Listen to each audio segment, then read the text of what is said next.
What up, Fight World? It's your boy Ego, and I'm back with some more boxing. Now, I want to make this reaction video. I did watch the fight game, and trust me, I don't watch the fight game because it's not my cup of tea. I tried to give it a couple, see, that's the thing. I try something, and oh, let me try sushi. If I like it, I like it. If I don't, I don't. But I always give it the benefit of the doubt. But I tried the fight game, wasn't a fan. There's clearly an agenda and bias written. So realistically, just going forward, if there's something you guys want me to cover or watch on the fight game, I will not have watched it unless I'm maybe drunk or I don't know, unless you guys send me the video. And that's what happened with this. Somebody sent me the video about Gennady Golovkin. And that's probably the only time I watch it is when they have a guest, because if there's no guest, there's really no reason to watch it. But I did watch the Golovkin interview with Michelle Beadle, who's another person who's pretty biased. But I'm going to give my thoughts on what was discussed. Now, the first thing that I will notice and state, and I've said this before on Twitter, is Golovkin's English has improved severely. Like, I remember when he first came, and it's like he wanted to do the post fights. He would almost get mad if the Max Kellerman or whoever tried to use a translator, but his English was really broken. But I give him credit for that, because to make a star, that's one of the things that is in America. It's always pertinent that you could speak the common language. You know what I'm saying? And the fact that he's improving his English and is getting clearer is a testament to his commitment, I guess, to boxing and to his brand or whatever. So I give him credit for that. I like that. I think his English has come a long way. But another thing I noticed was he's almost got a little bit cockier. And I think it's a good thing, because he's normally super humble. I don't know if someone got in his ear or whatever, but I've seen some recent interviews, and I think it was the 24/7 for David Lemieux, and he was like, Willie Monroe, no, his punches are like tick, tick, tick, tick, tick. He's nothing. And I was like, what the fuck? It was a funny comment that he said his punches are like nothing. And then even in this interview with Michelle Beadle, he said a couple of things like, I don't know, just kind of cockier, which was different. He said something like, I know within the second round that they can't fuck with me, basically, like that I'm gonna knock them out or something like that. It was kind of boastful, but I think it's good, because I made a video a while ago on my channel. I said, is Gennady Golovkin, is he too nice? Because this is a brutal sport, you know what I'm saying? And I like that. I like him mixing it up a little bit, because we already know he's humble, nice, and stuff like that. But a little bit of trash talk, as long as you don't go over some crazy boundaries, I think it's all fun and game and entertainment. I mean, look at Conor McGregor. Conor McGregor's out here making a killing, talking trash about people, and he really took a page out of Floyd Mayweather's blueprint. I don't care what nobody says, but the trash talking, the backing it up, the flashy lifestyle, the rich and famous, you know what I'm saying, the clean cut, you know what I mean, with the boots, and just, you know what I mean, just that whole persona. That's what Mayweather's been doing ever since he crossed over from Pretty Boy to Money May. And after the Jose Aldo fight, he put pretty much a heartfelt message out to the public. Conor McGregor said something like, to the naked eye, it was 13 seconds, but to me and my team, it's been a lifetime of hard work. We appreciate Jose Aldo. He's a true champion. True champions can bounce back. Basically, just like Floyd Mayweather does after he trash talks Mosley or Hatton, and then he's like, "Oh, Hatton's a hell of a competitor. Shane Mosley, he's a hell of a fighter." You know what I'm saying? So Conor McGregor's doing that. So I don't think it would be bad for Gennady Golovkin, is what I'm trying to say, to have mix in a little bit. You know what I mean? Because to me, I'm just being so real with you guys. The face-off for David Lemieux and Triple G, and also the 24/7, I was a bit disappointed. Like, I'm used to the classic ones. Like, when I'm talking about classic, Margarito versus Miguel Cotto, when they were facing off for the rematch, that was good. That was intense. Even the Julio Cesar Chavez Jr. versus Sergio Martinez, intense. You could tell the guys didn't like each other. I think the Cotto Sergio Martinez had some good moments too, where Sergio said, you ain't never beat nobody at A-side, and it was good. You know what I mean? Bernard Hopkins versus Pascal, there was a lot of great ones. You know what I mean? Mayweather and Ortiz, but the Triple G ones were kind of boring, and it's just because even the Cotto Canelo, and to me, it was really just because there was no, everybody was just I mean, like I said, I'm all for sportsmanship and stuff like that, but a good story needs like an antagonist, a protagonist, a plot, a conflict. You know what I'm saying? There has to be some type of conundrum, something.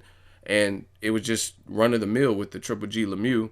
There was no, you know what I mean? Abel is normally outspoken. Like, watch an Abel Sanchez YouTube, like one of the YouTube boxing channels. Watch an interview with Abel Sanchez and then watch HBO's Face Off. Totally different. Like, on the YouTube boxing channels, he's more candid and outspoken. But then on the Face Off, he was just real respectable. Same thing with Cotto Canelo. I don't know. They just got to mix it up a little bit. So if Triple G is going to talk a little bit, that's good. But main thing I want to talk about is Gennady Golovkin and what he said about Canelo. He said he wants to fight for sure. He says not only would it be good for him, but it's a present for boxing, basically. And he says, yeah, 155, 153, 154, 152, that's not middleweight. So I want to give my thoughts on that. He wants to fight Canelo, but he wants it only at the 160. And I told you guys, I'm not big on catch weights. I really don't, but I know it's a part of boxing in today's culture or whatever. Yeah, I mean, catch weights have always been around, but it's influenced and like used a lot more, enacted a lot more in today's boxing, I would say, in the high profile fights, because people are always trying to jockey for position and get that upper hand strategy. So I agree with Gennady Golovkin. I mean, I would rather see the Canelo fight at 160 because it's the middleweight champion. You're the lineal middleweight champion. You know what I mean? So why would it be at 155? Like 155, at least Cotto fought Sergio Martinez. You can say he was wounded or whatever, but he fought him at 159. So why would I want to see? And Cotto's a small dude. I met Cotto. You know what I'm saying? And well, I'm pretty big, pretty tall and stuff, but he's small. He looked tiny to me. You know what I'm saying? And the fact that Cotto is that small and he still fought at 159 to get the belts, the lineal titles from Sergio Martinez, big ass Canelo, there's no reason he should, you know what I mean? I told you guys, he looked like Super Shredder from Ninja Turtle Secret of the Ooze in the end, you know what I'm saying? Oh, like all huge when he was fighting Cotto. So he's too big to, I think it's a chore for him to make 54. That's why he's making Canelo weight at 155, and his last couple fights have been at 155, right? So if that's the case, it's like, why would you try to stay within the mid? You know what I'm saying? You just made up your own weight division, basically. You know what I mean? Even people bring up, like, I told you, I take these catch weights case by case basis. You look at Mayweather versus Canelo, and people are going to get mad, but I don't care, because what I'm saying is true. Mayweather is not a big welterweight, just like Pacquiao is not a big welterweight. And what I mean by that is guys like Sean Porter, Keith Thurman, like, look at their mass and their build and their heights and different stuff like that, and then look at Floyd Mayweather. Keith Thurman has fought at 152 before, and Sean Porter's fought over 152 in the amateurs. Like, you could look at their build, like, you know what I mean? He's not the biggest dude. So for a 35-year-old, 36, whatever age Mayweather was when he fought Canelo, for him to fight for this, that he already had two fights at the full 154 against De La Hoya and Cotto. For him to fight a 21-year-old, right, at 152, that was kind of meeting in the middle, because Canelo was fighting at 154 at the time. So he only had to drop 2 pounds. Meanwhile, Mayweather was fighting at 47. So let's do the math. 48, 49, 50, 51, 52. Mayweather still had to travel up 5 pounds, being a fighter who's over 10 years older than the 21-year-old. He had to travel up 5 pounds. Canelo only had to drop 2 pounds.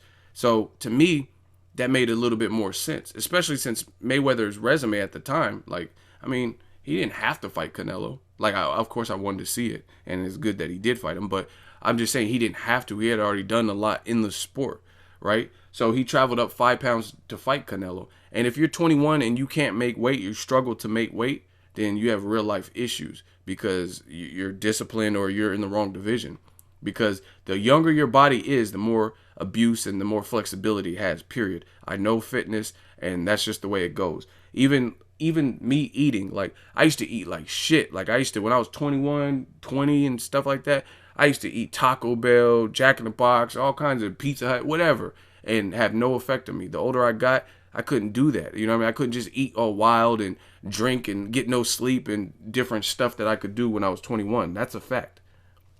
your metabolism slows and everything. So again, Canelo shouldn't have had a struggle to make 152 to drop 2 extra pounds when he was only 21 years old facing Mayweather. Moving on for Triple G versus Canelo, case by case basis, that's a bit different because Canelo's pretty big. He's a lineal middleweight title list, and Triple G's 33 years old. So to me, that's why I don't want to see Triple G versus Mayweather at 54, because there's no guarantee that he can comfortably make 54. I've never seen Golovkin make 54. And the point being is, if Mayweather outboxed him to a decision at 54 or hurt him, you know what I mean? Because some people are like, oh, what do you mean? There's no way pillow-fisted Mayweather can hurt Golovkin. Yes, there is. If you struggle to make weight, your punch resistance can go down, period. You know what I'm saying? If you know anything about boxing, you'll know that. And I don't know Golovkin personally or whatever to know his routine, but if he struggles to make 54, he might get chopped up at 54 against a 54 pounder. You know what I'm saying? If he's hurting to make weight and kill himself, that's what happens. You know what I mean? These guys, you become lethargic. Your punch resistance is decreased. Things like that. You can't take shots. So that's why I don't want to see Golovkin fight Mayweather at 54, right? So Canelo, you know what I mean, that would definitely give him a super advantage if Golovkin came down to 55 for him. I think that's a bit excessive. But I got to play both sides of the fence and play devil's advocate. And the thing I will say is this, like I've been saying, Golovkin tried to A-side a fight with Ward. Okay, we'll fight him, but Ward got to come down to 64. Even though Ward's more accomplished as a professional and even as an amateur, he's a gold medalist as opposed to Triple G's silver medal. So I feel bad for Golovkin, Canelo trying to A-side him and flex his weight to make him come down to 155. But you do have to take into consideration that he was willing to fight Chavez Jr. at 168. He was willing to fight Carl Froch at 168. But then he tried to punk Ward into coming down to 164. So everybody's doing it, man. Like, it's like the latest drug. Everybody's doing it, man. So it's hard for me to just have the complete sympathy because Triple G 2 and team is guilty of what they're complaining Canelo's doing. And by far, listen to me carefully, Canelo is clearly the A side in the Triple G fight. I don't care who gets mad. Canelo is the A side. Him and Cotto did a 950,000 together. And David Lemieux, which was supposed to be the Hagler Hearns, Triple G Lemieux was Hagler Hearns, it did 97 to 150,000. No, Canelo's the A side. He's been on pay-per-view more. He has, even though obviously Mayweather, anytime you fight Mayweather, everyone's number is going to go up, but he's still a part of that history. The one had Lucas Matisse, Danny Garcia, and then Mayweather Canelo as the main event, and it did astronomical numbers that was only recently beaten by a fight we wanted to see for 5 years, which was Mayweather Pacquiao. So again, I feel bad for Triple G. I do feel the fight should take place at 160, if not 157 or above.